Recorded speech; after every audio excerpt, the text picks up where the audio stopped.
thunderclouds sweep over tropical northwestern Australia, a land of just two seasons, the wet and the dry. They herald the wet and a resurgence of life. The wet is part of a weather giant, a creation of the mountains, rainforests, deserts and oceans of Asia and Australia. The search to fathom its mysteries matters nothing to the animals of this rich wilderness.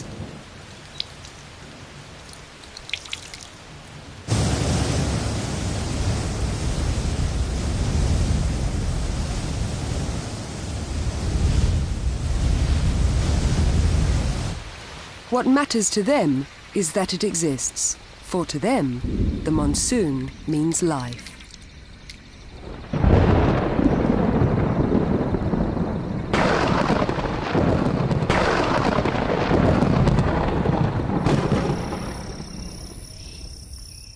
The start of the dry, and the sun rises over Billabong in northwestern Australia.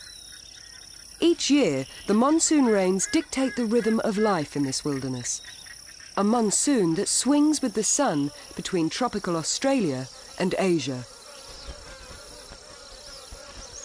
The monsoon is now in Asia.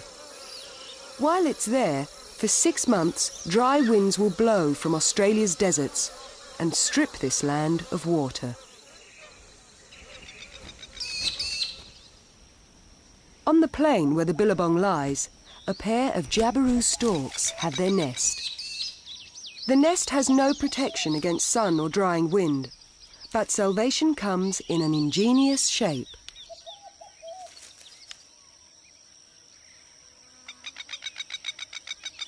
A shower of Billabong water, and the nest will not dry out or overheat.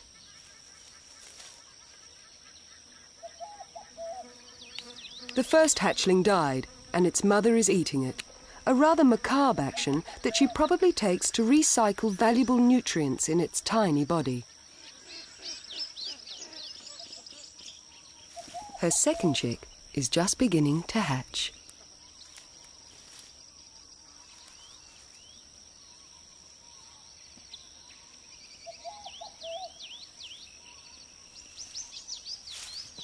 This chick will have the luxury of its parents' undivided attention.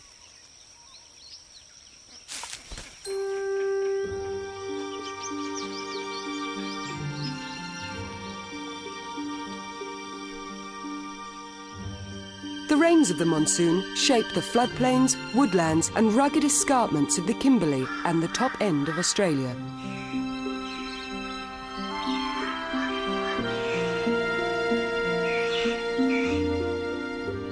But the monsoon also pushes much further, far south, to where the desert sands meet the bright sea.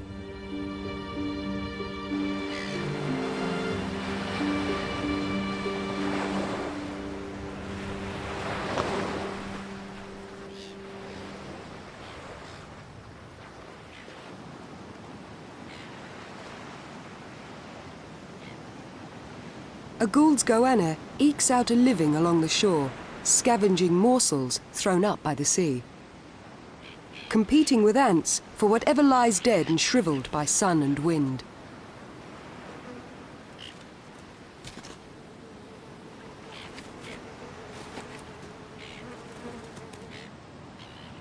Yet here, on these dry shores, fresh water hides beneath the sands.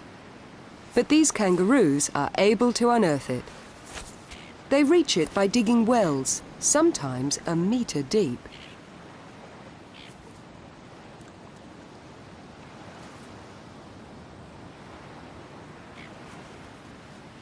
If there were no monsoon showers, there'd be no underground water for the roos to drink. Offshore, a unique and powerful current, the Lewin, is now flowing and wrapping the west coast in a blanket of warm, equatorial water. During the dry season, the current streams from the Pacific into the Indian Ocean, pouring out of a giant pool of sun-warmed water around Indonesia, one of the biggest climate engines in the world. This engine releases some of its heat energy through the Lewin current, and its warm flow triggers a surge of life.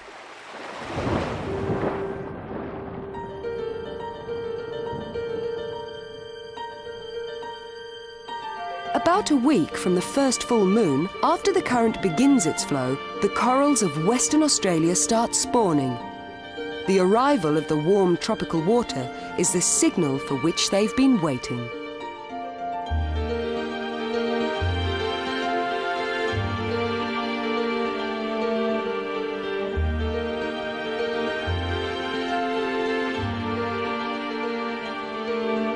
Packets of coral eggs and drifts of sperm float through the waters to mingle and move south on the Lewin, bringing new life.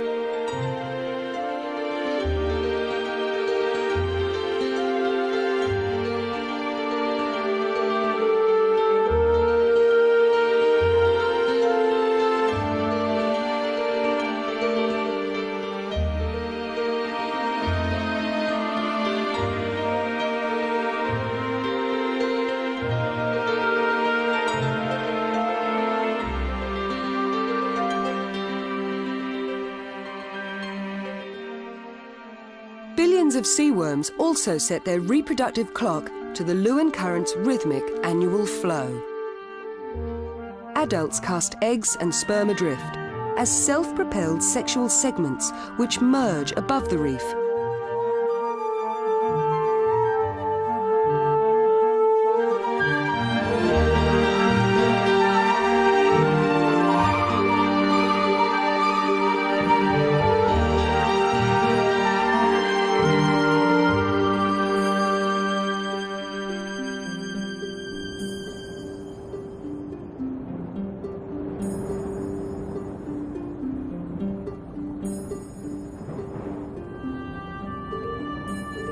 Pulsing to a silent beat, bridal veil jellyfish ride south on this conveyor belt of warm equatorial water.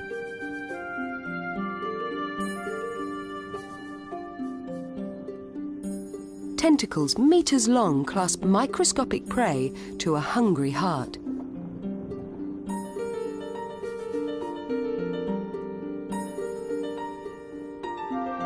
From the smallest to the largest, fish hasten to the Lewin's feast.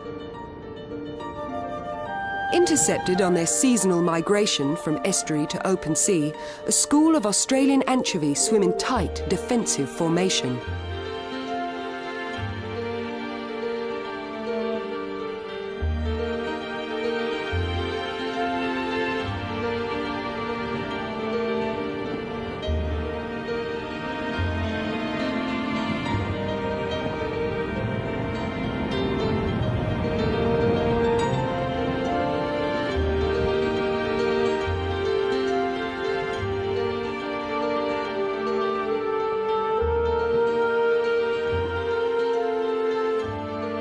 Giant whale sharks, surrounded by shoals of small acolytes, glide effortlessly southwards on the current, engulfing tiny fish and plankton.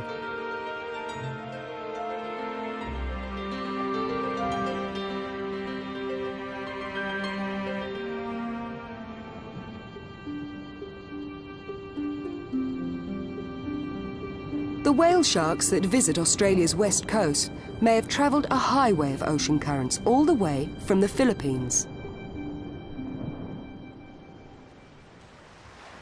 The Lewin is part of the monsoon that swings with the sun between tropical Australia and Asia. Southeast winds are the dry breath of southern deserts, and as they flow northwards out of Australia, these constant winds push the monsoon into Asia.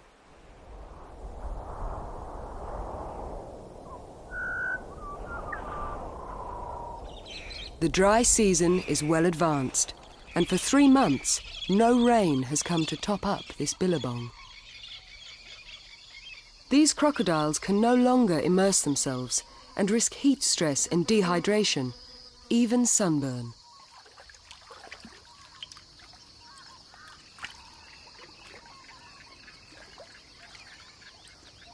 But falling water levels make it easy to fish, and the jabiru parents airlift dozens a day to their fast-growing, lively chick.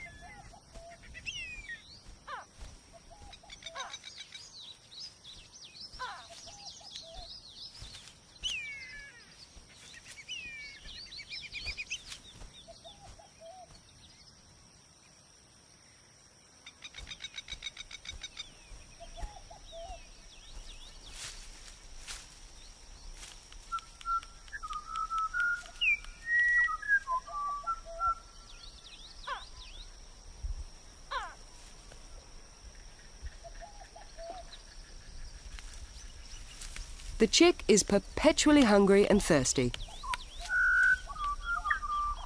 It's now the cool part of the tropical year, but that's all relative.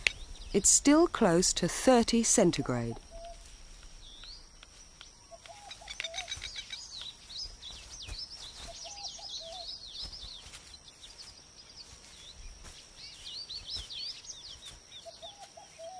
Southeast winds gradually make the northern plains seem as parched and dusty as the deserts which spawn them.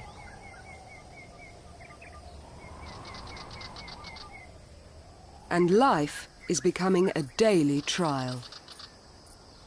The grasses that sustain agile wallabies have withered and died.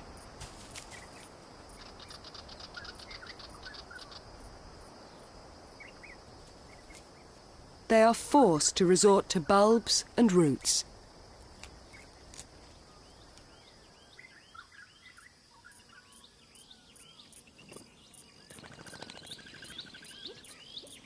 A spinifex pigeon and his mate find plentiful seed scattered among the grass clumps. But they must have water to help digest the seed. Little by little, water holes are shrinking and disappearing. Those that are left are becoming crowded.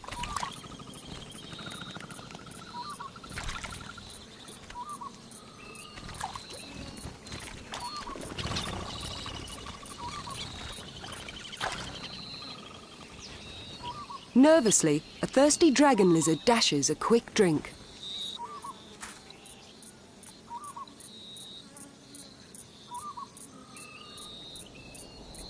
As the sun moves south of the equator in October, the oldest of Australia's landscapes is relentlessly hot. An oven that the sun will fire up still further in coming months. Only hot air moves in this inferno.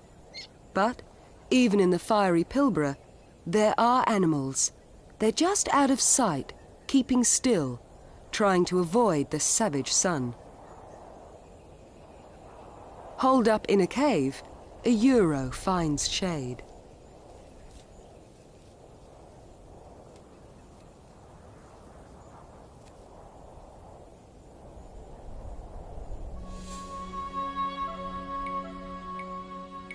But a male ring-tailed dragon is on the horns of a dilemma: to stay out in the sun and get fried, or to stay in the shade and leave his territory open to invasion. He opts for a compromise. A quick sortie to the lookout point, toes raised to stop them burning on the hot rock, and then a quick dash for shade. On the exposed plains, a red kangaroo tries to keep cool. Just a few centimeters down, the soil doesn't burn as much.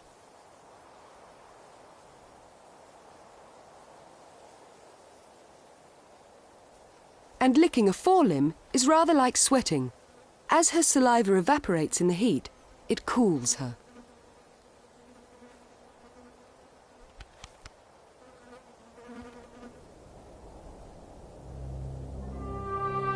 The plains are covered in tinder dry grass.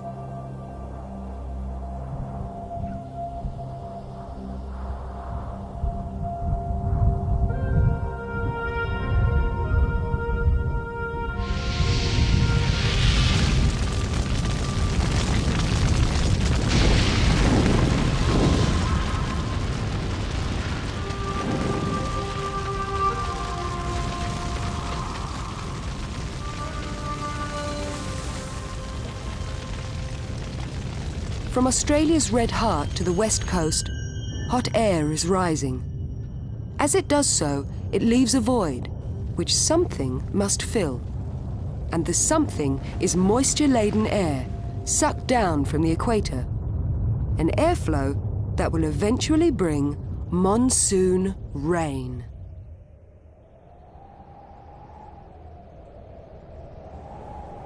Far from Australia, the mighty peaks of the Himalayas are the monsoon's northern frontier. And here, the monsoon is coming to an end as the seasons change in the northern hemisphere.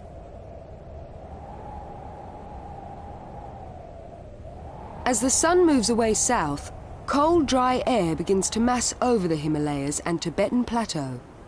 It falls off the mountains and streams southwards, a chill wind that sends prayers painted on cloth flags to the sky, and that pushes the monsoon south, just as Australia's desert winds pushed it north nearly 6 months ago. The seasonal change that will carry the monsoon to Australia signals a general downhill retreat.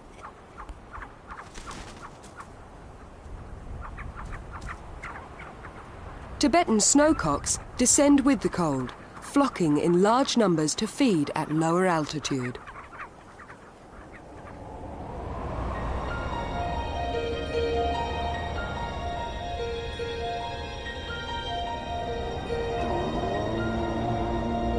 From every peak and crag, cold air pours downwards, southwards, as the winds gather strength and momentum.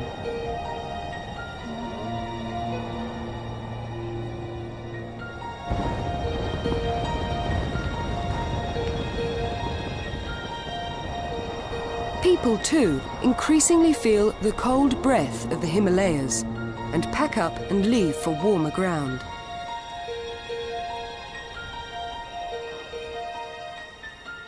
Yak herders spend the monsoon summer months high in the mountains. As the cold bites more deeply, they descend, before snow covers the upper passes in a deep, wintry blanket.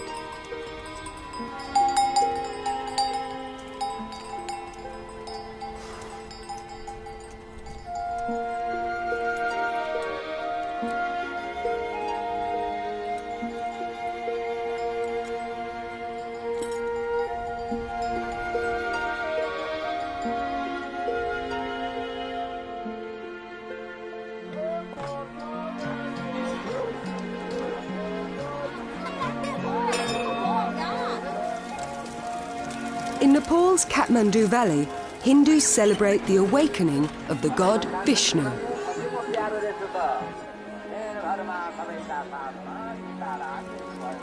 This holy festival marks the beginning of the post-monsoon harvest under the mighty peaks.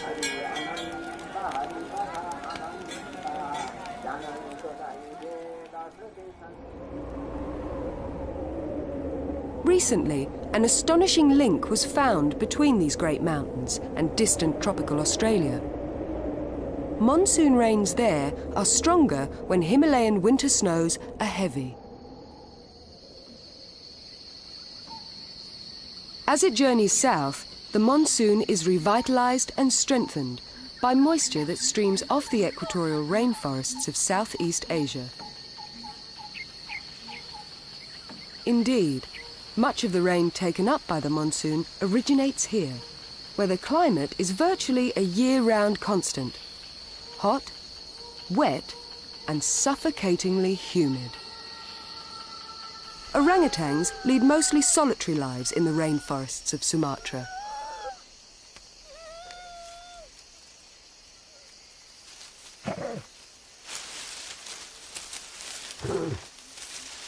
The stable climatic conditions of these forests mean there's always something to eat.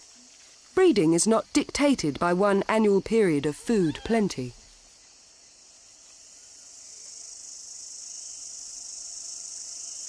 Female orangutans give birth at any time of year, and a single, slow-growing youngster receives a huge amount of maternal time and energy.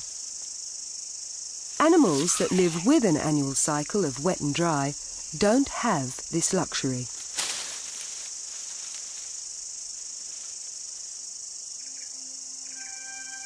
In the tropics, moisture constantly circulates between land, sea, and air. What goes up as evaporation eventually comes down again as rain. And some of the moisture, sweated upwards by this lush steam bath, fuels the monsoon.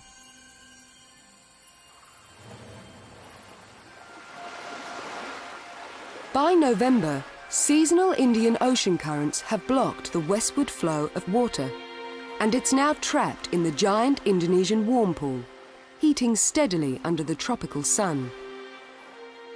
Moisture streams upward from the surface, turning to cloud, which is pushed south by the cold airflow from the Tibetan Plateau.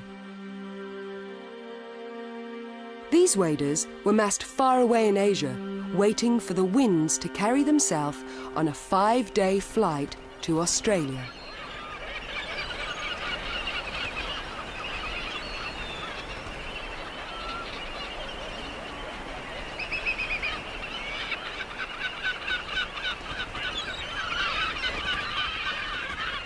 Their arrival is the first visible sign of change. The dry will soon be over. But their journey isn't. This was just a staging post. They must now fly to summer feeding grounds down on the southern tip of Australia.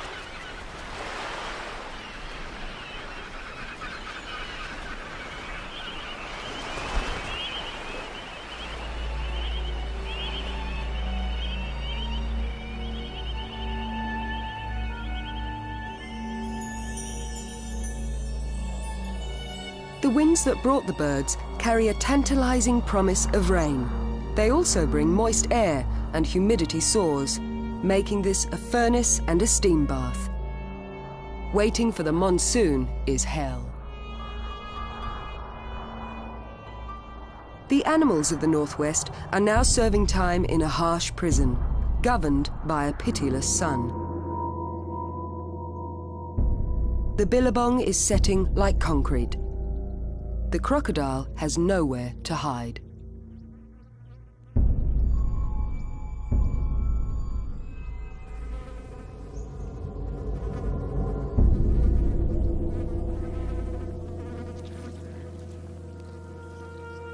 A water-dwelling file snake is within days of gasping its last.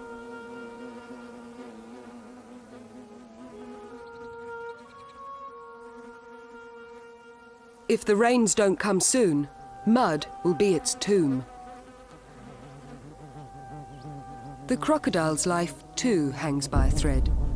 His heart beats twice a minute. He breathes just once an hour. His head is buried in a desperate attempt to keep it cool.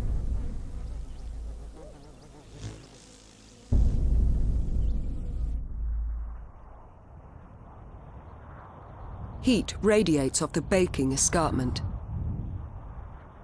Moist air is being pulled south from equatorial seas.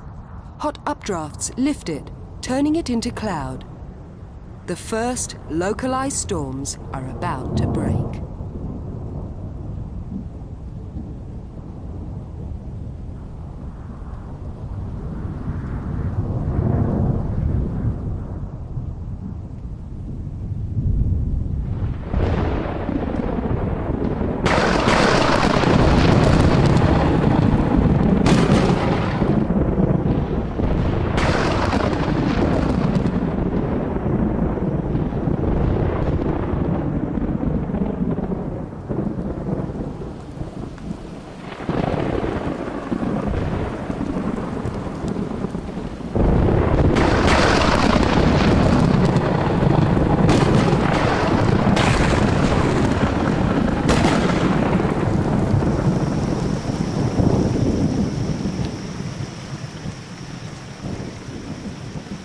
Creeks flow as if they'd never run dry.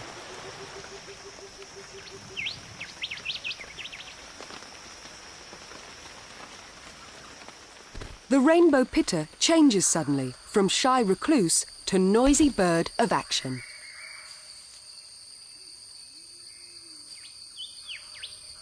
males swiftly set up territories, find mates, and throw up bulky, waterproof nests. It'll soon be raining in earnest.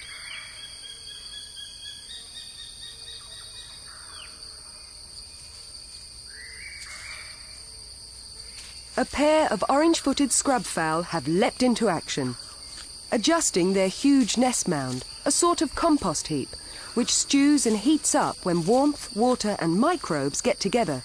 A surrogate parent, perfect for incubating buried eggs.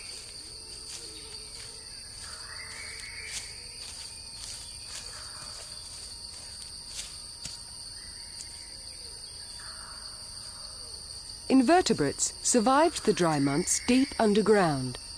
The rains have brought them up to feed at the moist surface. Snails and worms fall straight into the clutches of pitters, now out collecting chick food.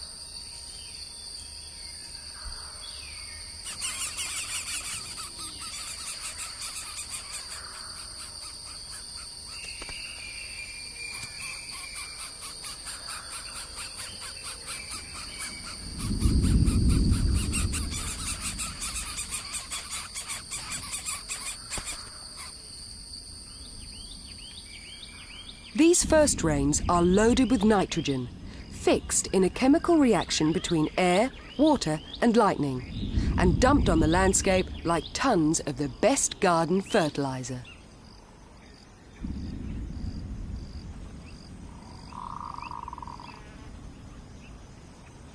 The nitrogen-rich new growth is the year's best grazing.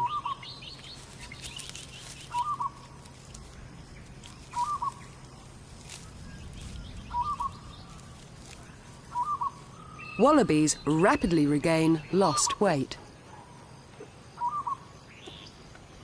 The monsoon isn't just 6 months of solid rain. It comes and goes in waves or troughs.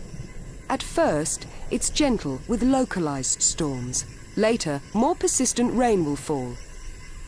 And out at sea, the first trough is growing.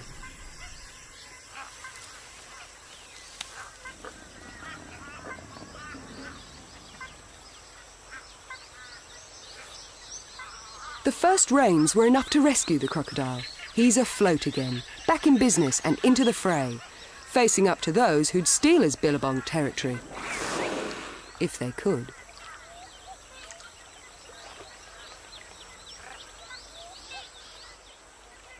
A smaller male would back off. One of equal size won't. The territory holder must hang on to his piece of real estate to be able to attract females and breed.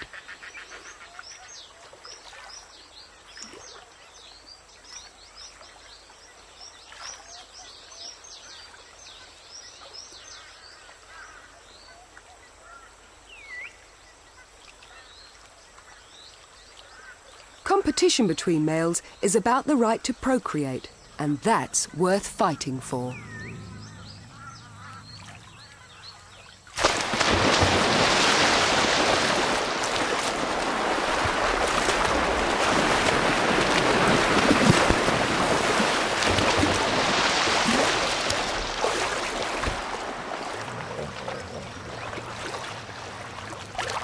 The trough that was forming has come ashore.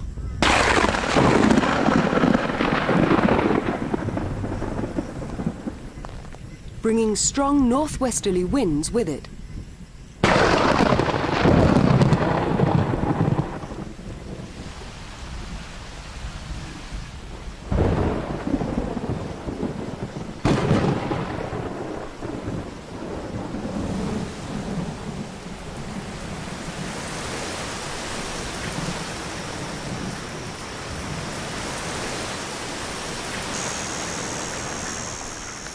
The previous rains have soaked the soil, and cicadas have emerged to call for mates under the relative shelter of branches.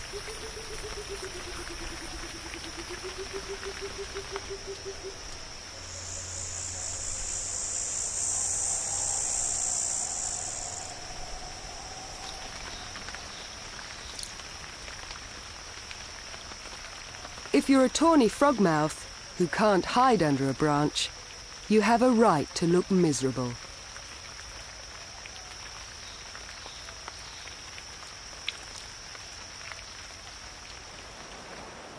It's rained without a break for days. Rivers flow strongly again for the first time in 6 months.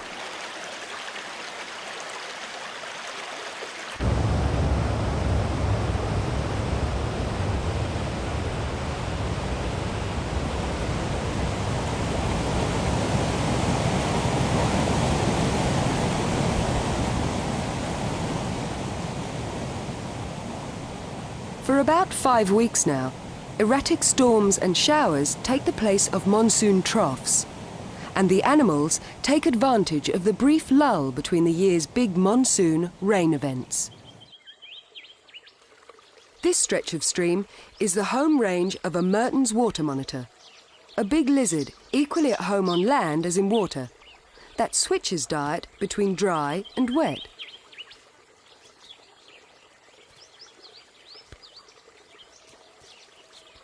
Fresh fish are now on the menu.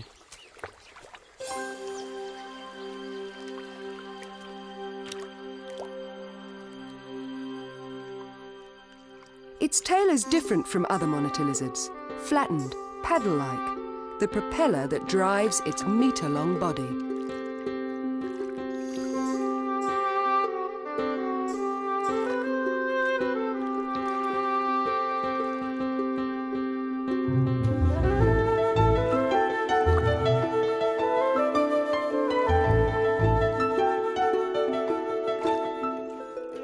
These rainbow fish swim too fast for the water monitor. It targets slow-moving purple-spotted gudgeon, hiding under ledges.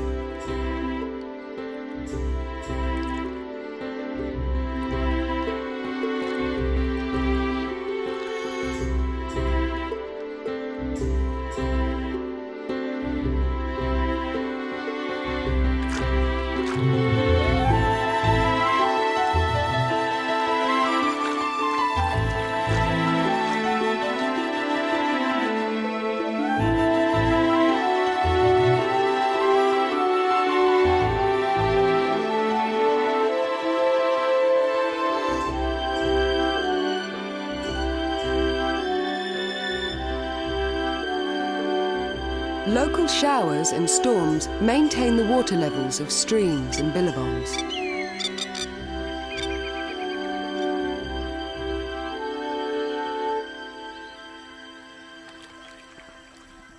The saltwater crocodile has secured his territory. He's attracted a female and is trying to impress her with his size and strength. Their courtship is peppered with bubbles, rumbles, and splashes.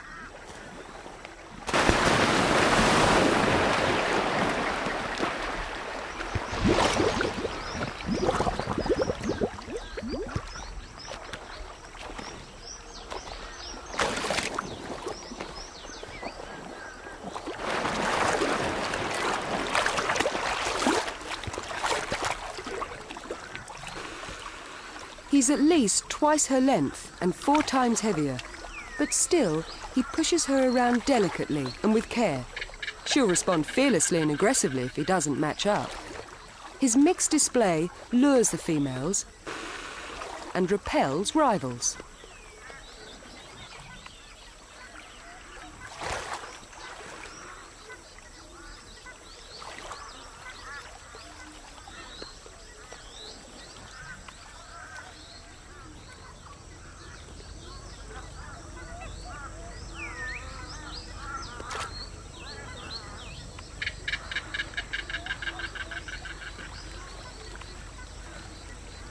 The Jabiru chick has fledged, and with its parents is hunting long tom, a type of garfish, quickly dispatched and swallowed. Other river animals present a real puzzle.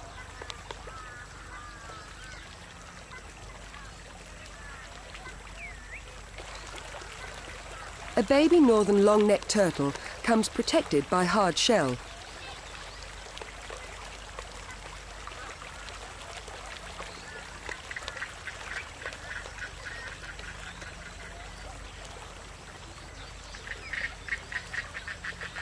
This stork hasn't learned that you can just swallow them whole and let digestive juices do the rest.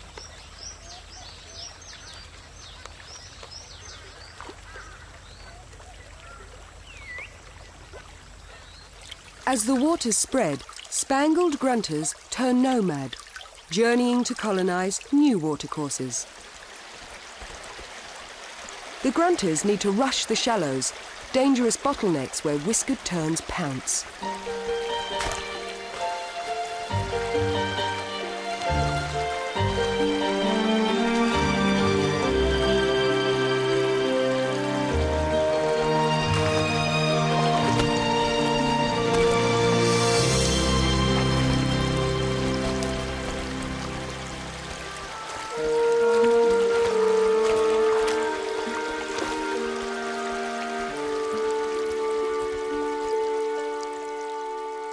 Freshwater crabs tidy up.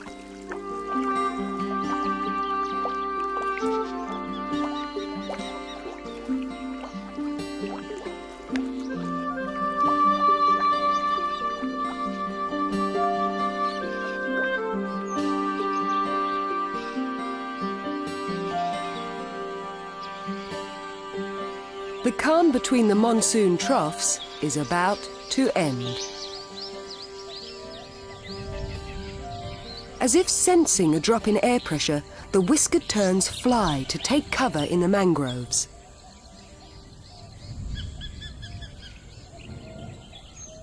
The mightier second monsoon trough arrives with a spectacular flourish.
This much deeper trough hits northwestern Australia in late February.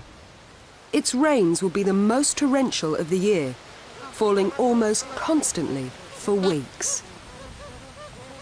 Drenched magpie geese wait for the water level to rise and the wild rice to flower and seed. Then they can nest and raise their young.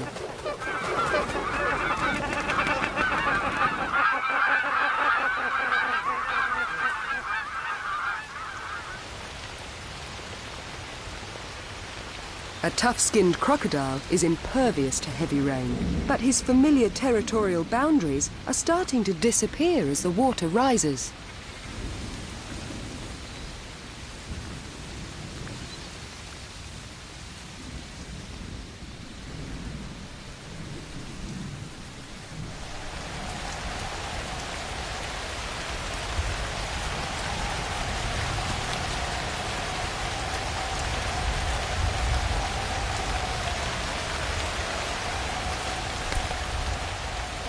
Agile wallabies now start edging off the plains to higher ground. It's as if they had a sixth sense of what is about to happen.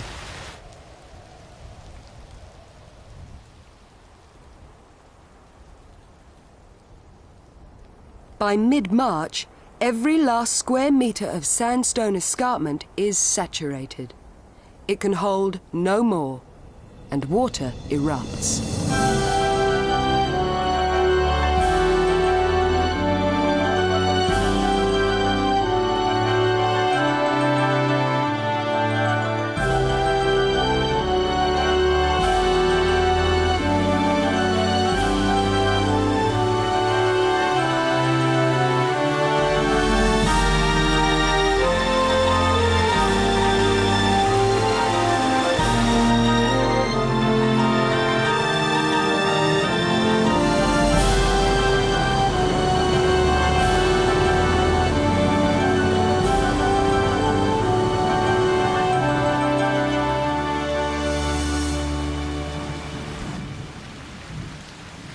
rivers have risen high over their banks and add their rapid flow to the inundated surroundings.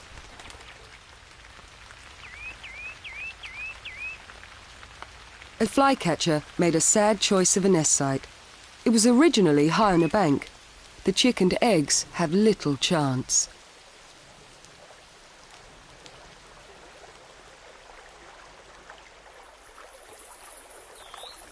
A plains monitor, exiled from its burrow by rising water.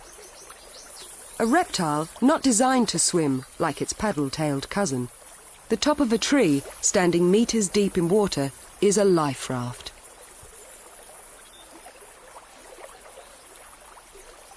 Each tree is crowned with the homeless, grasshoppers by the score, a waterlogged, dusky rat.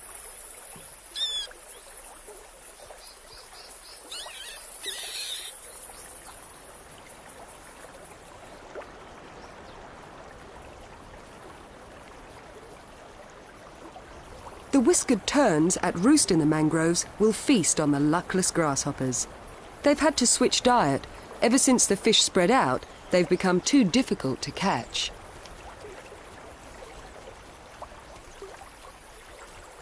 The monsoon trough moves south, leaving an impressive mark. The dusky rat has had to abandon his perch and look for another.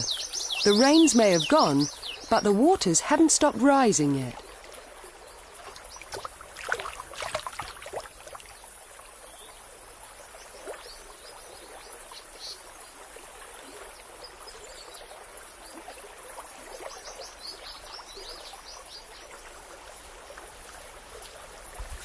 The wet season is hard on these native animals. Death waits in the deep flowing water below and in the leafy outposts. However, this particular water python has already stuffed himself with castaways. His only problem is keeping warm in order to digest all the free meals, which include animals used to water. But not this much.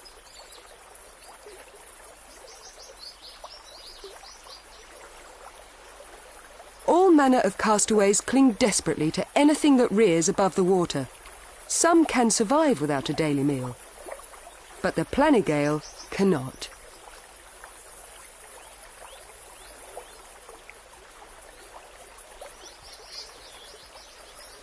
Australia's smallest carnivore is incredibly aggressive, willing to devour prey its own size.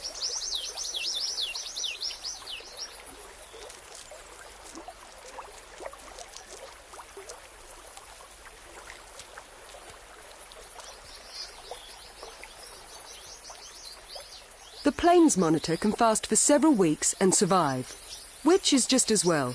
It may not be able to return to the burrow dug by these claws for 6 weeks. Plenty of time for its bite to heal.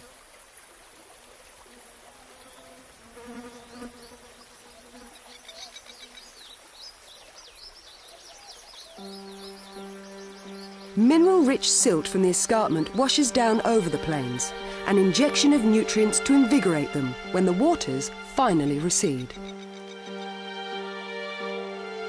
In some places, the river is 20 kilometers wide. Crocodiles and fish now spread out in a mass migration. But for others, it's a time to get out of the water onto dry land, if they can. If it rains more than usual, life on the riverbank can lose its appeal.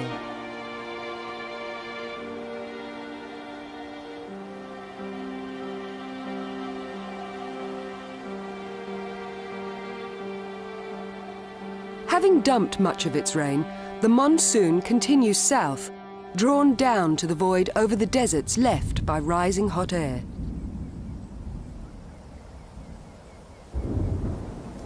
Its journey's end. This is where the monsoon sheds its last dying showers.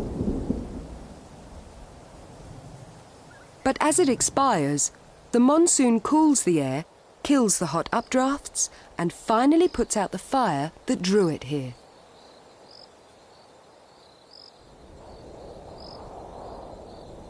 Several months later, the desert is a place transformed.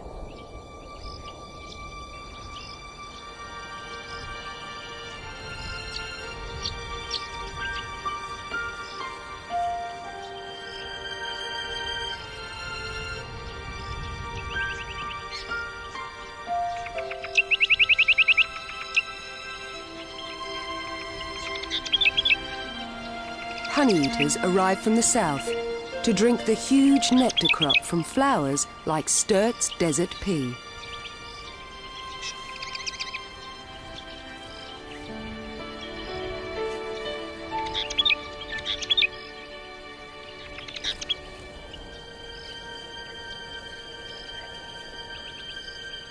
Millions of grasshoppers have hatched.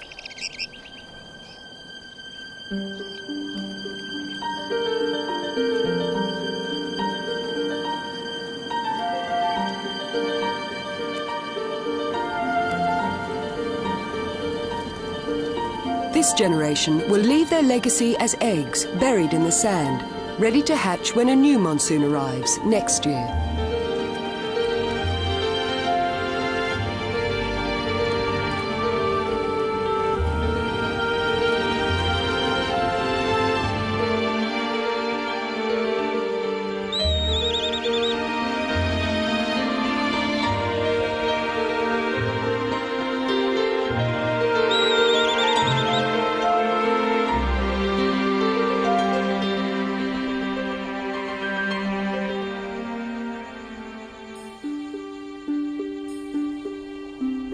The monsoon is now gathering strength for its journey back to the Himalayas. Though thousands of kilometres apart, the fiery Australian deserts and these great icy peaks share the same monsoon system. The link between Himalayan snows and Australian monsoon rain ties these two great continents together.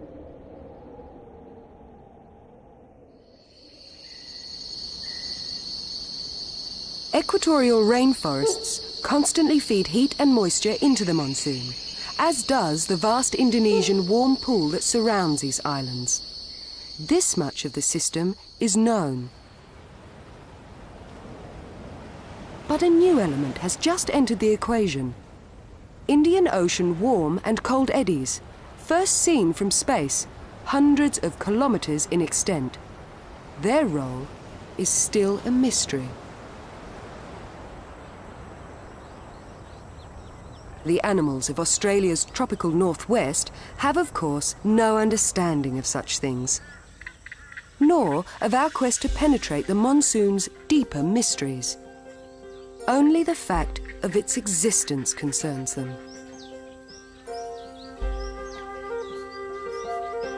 The rhythm of their lives moves to its regular beat, and the waters it brings are a matter of life itself.